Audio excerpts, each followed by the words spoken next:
Hey, Victoria here. So this video is on the art and science of a successful body transformation if you are transitioning from male to female. So what does that even mean? The art and science. Pretty much what I'm saying is that there are two distinct components to changing the body in the ways that you want.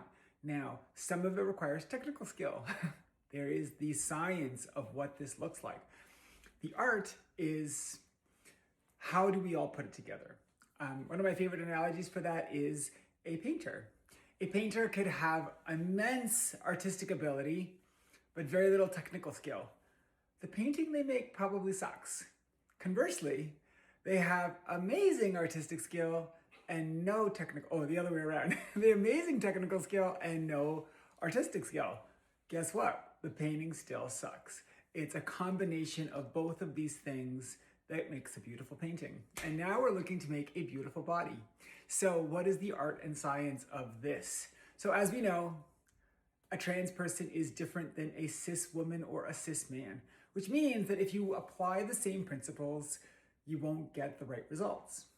If you work out like a cis woman, you're not going to get her results. If you work out like a cis man, you're not going to get his results, and you probably don't want them anyways. Regardless, we have special skills and abilities, and some of these advantages are great and some of them make it very hard for us. Generally speaking, we carry a lot of more muscle, especially in the upper body. So if you are one of those people and you want to go from that masculine silhouette all the way over to that feminine silhouette, working out like a cis woman is not going to get you the results that you want. It's a lot, right? What we do at Places of Fit is we train trans people. We train trans women almost exclusively. And the art and science of what we do is I've been working out for 32 years, which definitely makes me a little bit older. I'm almost 50 and I've been working out for a long time. My partner, Madison, she's been running this business for a decade. But about 2 years ago, we got rid of all the cis people and now we train almost exclusively trans people. So what do? The art is understanding how to go from where you are to where you want to go and figuring out that path, understanding, the aesthetics. The aesthetics is the art. How to figure out how to create the path and get us to the best possible aesthetic result. The one that you want, not the one that I want, but the one that you want is what we do. How do we do it? We are nerds. Inherently, we are nerds. And the best way of doing this is by actually tracking how your body changes. How your strength and endurance change is how we figure out what kind of muscle you're creating and where that muscle is being made. Now, tracking that component of it is a first bit of data. And that data has an inverse relationship. We understand that as the body works towards a challenge, it is forced to adapt. So if I set the challenge up here and your body's here, the body adapts towards that challenge. Now, there's a sweet spot of adaptation. The only way you're going to figure this out is by actually figuring it out, not by guessing. I think a lot of personal trainers, what they do is they guess. They're like, well, I'm just going to do this and this and this, and hopefully they get the results. What we do is very, very different. We actually figure out how your body is adapting because your body will adapt differently than mine, which means if I gave you my workout program, you probably won't get my results. Why? Because your body adapts differently than mine. What we do is we figure out how your body is adapting and try to not only guess and analyze, but we actually predict what's next in terms of how your body will continue to adapt. Now, if I set you up with powerlifting exercises, guess what? You're going to start looking a little bit like a powerlifter. What we do is this is the aesthetic part, is figure out how to get you from where you are to where you want to go. And how we do that is by tracking. Yay! Going back to this tracking idea. And now, fitness is one piece of this. Getting the body to adapt because the body does not want to change. It wants to stay exactly as it is.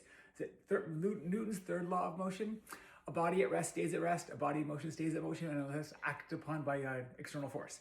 That external force is forcing the body to adapt. Now, that's the first piece of this. The second piece of this is nutrition. Once you get your fitness and nutrition working together, that's when the magic starts happening. But adaptation is a double-edged sword. As your body begins to adapt, its needs will change, which means that if you keep doing the same thing, eventually those things will go away. The benefits will go away. How do we know how to change the program to keep it going? Again, it goes back to that same idea of data. Data is what leads us to make the next analysis, which allows us to keep the adaptation going forward. The science of transition. Now, the body, again, as it adapts, is changing. You're going to lose fat. You're going to gain muscle. Depending on where you work out, you're going to gain muscle in certain spots. But again, the body adapts in its own unique way. And our job is to figure out how your body is adapting. Now that we have the fitness and nutrition kind of creating the force of change, now we have to see how your body specifically is adapting. And how do we do that? Every other week, we do what's called that check-in. In that check-in, now we're going to see how your body is actually changing over time now that we've created enough stimulus to the body to change it. As your measurements change, shoulders, chest, stomach, hips, butt, arms, legs, thighs, as those measurements change, now we figure out where are you losing fat, where are you gaining muscle. Yay, now we have a complete picture of what is happening to your body. And now we analyze all that data and we're like, is this body moving in the right direction? The direction that you want to go towards that feminine silhouette that we were talking about earlier. I know it all sounds so technical. But now we get to see if you're moving in the right direction and if you're moving at the right pace. I can't force your body to adapt faster than it wants to.